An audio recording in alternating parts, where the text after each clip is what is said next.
This U.S. combat outpost was built in the rugged hills north of Kandahar just 2 years ago after a fierce offensive to push the Taliban out.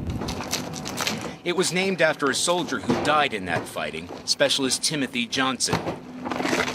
At its peak, it held 50 U.S. soldiers and 30 Afghan troops, based here to stop the Taliban from getting any closer to Kandahar city, which was once their capital. We have mostly life. But when Lieutenant Tyrus House first set foot here, it wasn't to fight.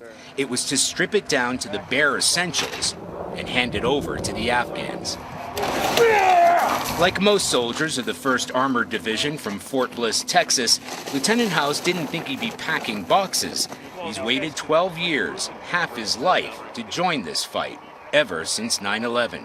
That played a huge part into my decision to join the military. In your personal decision to be here? Yes, sir. When the U.S. military built this base, it was one of the deadliest spots for American forces in Afghanistan. From today on, when these soldiers move out, it will be up to Afghan forces to hold this ground.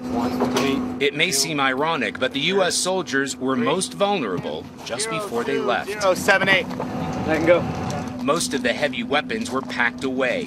Long-range surveillance cameras were taken down. So it's going to be a late night. Many of the Americans had already left, so the few who remained had to stay up all night guarding the outpost the old-fashioned way, manning the walls and patrolling the ground outside. The last container rolled out of this base just like the others, escorted by armored fighting vehicles.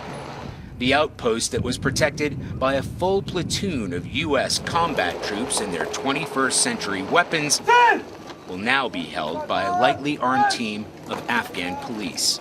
The Afghans can call on U.S. forces for backup, but as the Americans handed over another dusty combat outpost, it was a symbol to all that the U.S. exit strategy is well underway. Charlie Daggett, CBS News, at Combat Outpost Timothy Johnson, Arghandab, Afghanistan.